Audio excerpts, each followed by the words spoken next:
What's up, everybody? My name is Scott Waters, and welcome to No Life Metal. It's time for a rock metal update.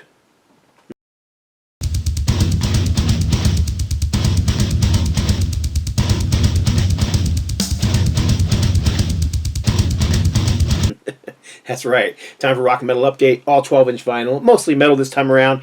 Not a giant stack, probably about 10 or 15 albums here I'm going to show. Little mixture of everything, so let's get right into it. First off, brand new release. This is James Rivera's Metal Wave. New Wave Gone Metal. Basically, an album full of cover songs done by, you got the two main members of Hellstar in here, so it's pretty much a Hellstar album, although, of course, you don't see the name Hellstar on there anywhere. So you've got James Rivera and Larry Barragan, the two main members from Hellstar who have been with the band since the very beginning. Yeah, it's just, and there's a host of other guys on here too, but what have going on here basically is they take these songs that are old 80s new wave songs. For example, let's see here. Black Celebrity, where's the song I was thinking of here? Shock the Monkey. Shock the Monkey, that was a huge hit for Peter Gabriel. And they take that song and they make it totally sound like a Hellstar song. Now, I was showing this album to a few friends of mine, and a bunch of people say, I don't like cover albums. Honestly, unlike most cover albums, it doesn't sound like covers album. I mean, you're going to get hints of those, you know, the original songs, but, I mean, there's like a Ramones song in here, Pet Sematary from the Ramones. If you didn't know it was the Ramones, you may not know it was the Ramones because it just sounds like classic Hellstar or classic power metal with fantastic vocals, but from James Rivera. So I grabbed this one on vinyl on Amazon for like $20, including shipping. So not a bad deal if you're into Hellstar. If you want to try something a little different, I've played this once only, but I really liked it. Good job from James Rivera. The sound quality is great, the recording is great, and the mastering is superb as well. So. Alright, next up, Classic Mun from Pandemonium. This is their third album, The Kill. This album came out on Metal Blade Records back in 1987, 88, somewhere in that area. It was the mid-80s. I don't see the date on the back of this one. 88, I was right. Is that what I see? 88? Yeah, 88. Anyhow, this band was made up of three brothers, David Resch, Chris Resch, and Eric Resch, and then drummer David Graybill. And unfortunately, they only released these three albums, although from what I understand, the guys have done other stuff musically, but as far as Pandemonium, it's just these three albums. And this band being from Alaska, you don't see a whole lot of metal coming out of Alaska. Here's a picture of the band. This, I don't know which is my favorite. I really like the first album a lot, which actually I just happen to have sitting over here because I was listening to it. Maybe I don't. I thought I had it sitting here. I guess I don't. I have their second album sitting here, but I thought I had the first album sitting here. Anyhow, I think the cover of Radar Love is okay. I just don't, I don't know. It's just, to me, that's kind of the weakest song on the album. They do a cover of Snowblind by Black Sabbath as well, and I think that's a better cover and a better fit for the band. But yeah, you know, great, straightforward, heavy metal. Really like these guys. My only complaint is that it took me, I had the first two albums forever. I finally got, and I've had the CD of this one for a long time when it came out, I don't know, about 10 years ago on CD. I finally located a good sealed copy of this, and thankfully this one is not warped. This is the third sealed copy I've purchased. The first two I purchased from another company online who I won't mention the name of, but they were severely warped. So buyer beware, watch out. There's a bunch of sealed copies of this out there that are severely warped and not worth, even if they sell them for $5, not worth it because they're unplayable. You could try flattening them like through the one of those record flat things. I have one, and I actually got my money back on the second one. I tried flattening it. It was so severely warped that when it finally did flatten it, even the needle was sitting on the groove going like this. So it was no fixing it. So it went in the trash. Anyhow, next up, finally available on vinyl. The first. It's really the second album by 3 Inches of Blood, but the first, label debut. They had an album that came out before this one independently. But this is Advance and Vanquish. This is the one that kind of, where they made a name for themselves. Oath. Yeah, I love this album. I love this band. I've seen them live a couple times. After I saw them live the second time, the first time, I was just mesmerized by their sound. I love the two different vocalists that they had. And, you know, they had this kind of high-pitched King Diamond-esque, you know, vocalist, clean, high, and then they've got the more growling, deeper vocals. Music is just straight up metal. Hard to pick a favorite from these guys, but the book Heavy Metal might be my favorite, but this one is darn close. I really like Advance and Vanquish. So, Kill the Orcs is on here, which is Deadly Sinners is on here, which is one of their, you know, more well-known songs. Destroy the Orcs. I said Kill the Orcs. Destroy the Orcs is on here. Yeah, great album. Released on, this is Real Gone Music, licensed from Roadrunner Records. So, really cool. Glad this is finally out on vinyl. I think I have all their albums on vinyl now. There's another band whose stuff is finally getting released on vinyl, Brainstorm. I got to work on one of their albums. This is not one, unfortunately, but this is Atomic Fire Music, licensed from Metal Blade, gatefold album. Metis Mortis is the name of the album. Hard to pick a favorite from this, guys. I really like this German power metal band. But Metis Mortis would probably be in, if I had to list it like a top 5, this one would be in my top 5. Probably even my top 3. So, I mean, I really think this is one of their best albums. Love the cover art as well. Great band. Still out there doing it. Still out there, you know, making great music and playing shows. Seem to be on a power metal trip here, because here's another one. This is Dream Evil. Definitely power metal. This is Dragon Slayer. This is a reissue on Inner Wound Records, licensed from Century Media. This actually just came out last year, finally on vinyl. If I can get this crappy, I'm gonna have to replace this thing. This is it came in this thing, but it's like falling apart. You replace the sleeve on here, but anyhow, I really like the finish on this thing. It's kind of has a matte finish. This is why you're not getting a lot of glare on it, even if I turn it towards the light. It is a gloss, but it's got a matte coating on it, which keeps it from getting that glare. Anyhow, it's got Gus G on guitar. There's Gus right there, who, of course, went on to do great things with other bands as well. I don't think he's in this band anymore, but this band still is around. And then, of course, you've got Frederick Nordstrom in this band, who I believe is still in the band. I think he's pretty much the band's founder. And is also, I believe, if I'm not mistaken, let's check here. Does not say who the producer is, but I thought he was the producer as well.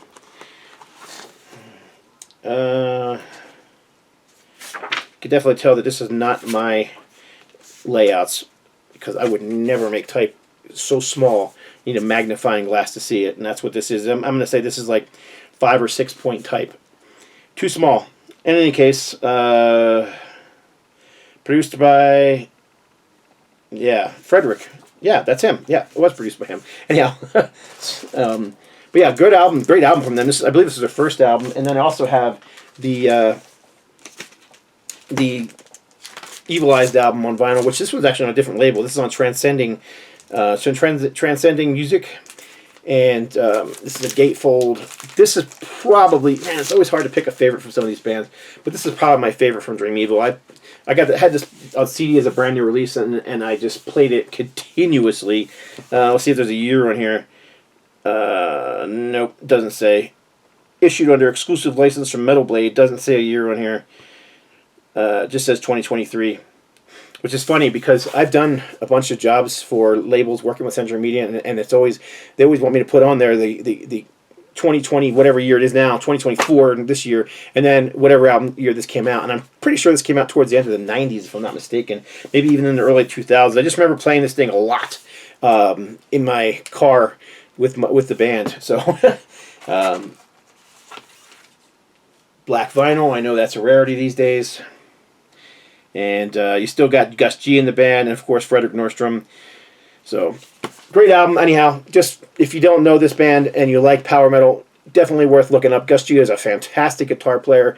He played with Ozzy for a while too, so he's played with a lot of different people. But great power metal, well recorded, and fantastic vocals. I just don't think, if you like power metal, I just can't imagine you wouldn't like that band, or Brainstorm for that matter. Both those bands I just showed. All right, this is one to just kind of a filler, and they had this on CD since it came out. This is Accept Predator. This is when Udo returned in the 80s and the early 90s. This one is not one of my favorites, but it's not a bad album at all. It's just not one I pick up and play all that often. Super glossy, as you can see. I mean, it picks up everything. You can see a light over there, and then there's my computer. It's almost like a mirror. It's so glossy. But if you're not gonna be able to see it on the camera, I don't think, because there's just too much gloss. But there actually is a picture. It's just not, it's not Spinal Tap black. There's actually a picture of a lion baring his teeth. The teeth are right here. And the lion's just it takes up the whole thing, but it's so dark. You really can barely see it, and unfortunately the glare makes it even worse. Yeah, I don't know. This one is okay, not a favorite. Great guitar tone, great guitar work. There's just some oddball stuff on here, and it's just not the most memorable of Accept albums. But like I said, it's just one that I was missing from my collection, and I'm a huge Accept fan, so I had to grab it, especially for the price. It was like, I mean, vinyl now is selling between what, $30 and $50 for a single record. I think I picked this one up for under $20, so it was well worth picking up. And I'm pretty sure, if I'm not mistaken, that Udo sings most of the songs on here. But I have as I recall, there's gosh, I should have played this before I started talking about it. Had this about a month ago. I played it once and I haven't heard it again. But yeah, there's definitely some vocals on here by, I believe Wolf is the one who's singing the vocals on here as well. You guys probably can tell me and correct me if I'm wrong. It's just, like I said, been a while since I spun it. All right, this one too I finally picked up. This is from 2023. VOOD. I love this band. I pretty much buy anything they put out. This is basically a re-recordings of old songs, and it has one song on here called Morgoth Tales. They do songs all the way back to the first album. But VOOD celebrate 40 years of existence with anniversary release of Morgoth Tales, including fresh studio re-recordings by the band's current lineup of 9 catalog tracks, and brand new song Morgoth Tales, featuring guest appearances by former VOOD members Eric E. Force Forrest and Jason Jasonic Newstead. So, yeah, it's got a nice little booklet in here, too. Let me see if I can pull that little booklet out, because it's a little, I shouldn't say booklet, it's just a little 4-panel, but it's still nice to have, and, it sounds great. Really, I like the cover art. I always like their cover art. But, yeah, I mean, if you like VOOD, if you're a VOOD fanatic like I am, then you probably want to grab this thing, even though it's re-recordings. If you're a casual VOOD fan, yeah, this is probably not for you. But, frankly, any VOOD is good VOOD to me. And it's really cool hearing some of the older songs, like Condemned to the Gallows, with a fresh new recording process where you can really hear everything that's going on. Because those early VOOD albums are really, really raw recordings. So, all right, got a few more here. Let's see. Let's get into this here. This is a compilation. This is, I had this thing forever. Back in the late 80s and then up until 1990 when I sold my collection. I think this came out in, 87, 88? Oh, well, even before that, 85. On New Renaissance Records, and I liked it a lot, and for some reason I just kind of forgot about it. And then I was on Facebook one day, and I think I was, I'm friends with at War on Facebook, and I think it was either them or a fan of them who posted this thing saying, "Hey, listening to Speed Metal Kills and Speed Metal Hell." Excuse me. So I ran over to my vinyl collection where I keep the compilations, and I went to pull it out, listen to it, and realized, oh, I don't have this anymore. I forgot. I got rid of it and never bought another copy. So I searched for one, found this one that's in mint condition. It was still on the shrink wrap, which of course I removed. But the vinyl is in great shape, and thankfully the old shrink wrap didn't stick to the ink on this thing, and it looks mint. But you got early Savage Grace, Attila, Medieval, Shining Blade, Artillery, Battle Brat, Midnight Vice, Stiletto, At War, of course. I love At War. Great old school thrash metal. Whiplash, New Jersey thrash metal band, and Executioner. Some pictures of the band on the back. This thing is great. I mean, it's really well done. It's early. It's 80s. It's there's nothing digital going on here. It's all analog recording. But if you like that raw heavy metal sound from the 80s, this thing is really worth picking up. And it's not a real expensive album, so you can find it pretty inexpensively. Probably well under 30 or 20 bucks, because I didn't pay that much for that one. So, all right, we got 1, 2, 3, 4 more. Kind of a mix of styles left here, but Napal Death. This is Enemy of the Music Business. Got this one in a trade with a buddy from the VC, Metal Ron. And yeah, I didn't. It's funny because I have a lot of Napalm Death. I've never owned this one. This is one that he was looking to trade off, and I, was like, yeah, I haven't heard that one. Let me grab it. I mean, it's Napalm Death. It's it's heavy as a nuclear bomb. So obviously, that's the name of the band. I don't know what you call them. Some people call them grindcore, death metal, whatever you want to say. Super heavy stuff from the United Kingdom. And yeah, I just really enjoy these guys from time to time. They're not my go-to band. When I come into my office and want to listen to something, it's not the first thing I want to hear in the morning. But man, sometimes this stuff just hits the spot because it's so freaking heavy. Anyhow, cool band photo on the back as well. This is what label is this on? I can't even. What is it with the itty bitty type, man? There's the record company label right there. That has got to be the smallest logo ever. It's like almost impossible to see. Of course, the lighting is not great in here either. So I mean, I've got lights on me to light up the camera, but when I do this, there's no lights behind me, so everything is kind of dark. Classic American hard rock, Grand Funk. We're an American band. A lot of people said this was a sellout album because, well, they had hit singles on here. Japanese copy in really, really nice condition. I've had my copy of this for decades. My copy's got some severe, I should say severe, but it's got some ring wear. This copy's got very light, very little ring wear, man. I don't know. It was such a good price, I had to grab it. First of all, it's a Japanese pressing, and I love Japanese pressings, but just to see this thing in this good a condition after all these years, because this isn't the original pressing. If you look on the back real closely, you can kind of see a little bit of a discoloration, and it's not perfect, but what year does this thing come out? 1970. See, there's a year in here. I'm thinking like 74, 75, if I'm not mistaken. I don't know. It looks like on here it might even be 73. So yeah, this is an old record, and it's in really good shape. So glad to have it. Classic, hard rock from Grand Funk, a band who used to be one of the biggest bands on the planet back in the early 70s. Man, they would sell out stadiums. Kind of a forgotten band these days. They're still around. I believe only their drummer is left in the band. Everybody else is gone, including their guitar player, who has put out a ton of solo albums. Mark Farner, of course, if I didn't say that. So this thing is a gatefold. It comes with a booklet, and when I say booklet, it actually it's like a CD, a giant 12 by 12 CD booklet. So it's really kind of nice. It's all in color. Got the bio in Japanese. Got the discography in Japanese, the lyrics in Japanese and English.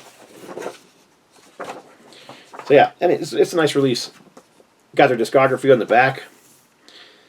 So yeah, I'm just a huge fan of this band. There's a kind of a weird 70s picture. I don't know what is with all the bands that wanted to be naked with each other in the 70s. It was kind of weird, but whatever. There's Mark Farner right there. One of those guys there he is right there. I've always wanted to meet, never have had that opportunity. Maybe someday. He's still alive. So I'd really like to see some of his solo stuff get reissued, because there's a bunch of stuff that's really hard to find from him. I have a few of his solo albums on vinyl, but there's a bunch of them that he released in the 90s that never even made it out on vinyl, so it'd be really nice to see that happen. Alright. Grand Funk, we're an American band. Japanese pressing, and one more. Oh, two more, sorry. Speaking of Japanese pressings, this is Bow Wow. This band was around in the 70s and 80s. This is one of their 70s releases. It sounds like a 70s heavy metal band. They look like an 80s heavy metal band, especially in these pictures. But the sound here is definitely more of a 70s hard rock heavy metal sound. There's the original black vinyl. And what I'm looking for is the year on here, because I think it's 1970. I think it's 1977. I don't see a year on here anywhere, but I'm pretty sure I looked this one up when I first got it, and it's 1977. So yeah, it's definitely heavy for the year. It's not Judas Priest. You could definitely tell there's some influences from bands like Deep Purple and Black Sabbath and those kind of bands. But yeah, Japanese band Bow Wow. They've got a ton more records out. I am no expert on this band whatsoever. I'm fairly new to them. I've seen other people show them, but when I found this copy for a good price, I'm like, yeah, you know what, it's time to check these guys out, and I quite enjoyed it. So I'm kind of going to look and see if I can find more from them. I think they changed their name too a couple times, maybe to Vow Wow or something like that. I can't remember. Maybe one of you guys can tell me a little more about this band, because like I said, I'm aware of them, but as far as being, deeply into their music, I am not. So, kind of a band I'm going to start looking for more of. And finally, this is a reissue, and this is basically an upgrade. DRI's crossover album, when they went from being pure punk to being a thrash band. A lot of people said it was a sellout album, but if you're a thrash fan, this is great. It's definitely more of the crossover style thrash, so it's still got that punk influence to it. I mean, if you're watching my channel and you're a metal fan, you probably know who DRI is, Dirty Rotten Imbeciles. So I have a copy of this. I've had the CD for ever, since like the 80s. But the vinyl I have of this let's just put it this way. I'm not giving it away to anybody else because it's just not in good enough condition. I'm going to probably trash it and kick it out of its misery now that I have this new pressing of it, because this thing sounds great.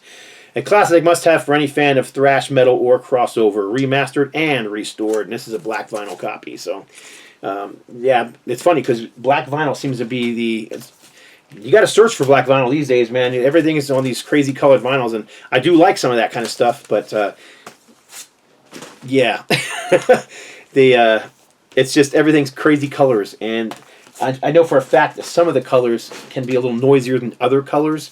So black tends to be the least noisiest because it's the most tested color of vinyl, and the carbon they put into the clear vinyl to make it black actually helps it to be smoother as well, from what I understand. So anyhow, that's it. I'm rambling on about stuff you probably don't care about, but I appreciate you all watching. All these are new records to me that I just recently received in the last month or so. So I love discussing music with you. If you guys got any comments about these, like them, dislike them, information, I love all that stuff, man. I read all your comments, and I do try to post back to everybody, even if it's just to say cheers or thanks. So I appreciate all the people who leave comments below. That's it. Thumbs up, subscribe. God bless. Stay strong.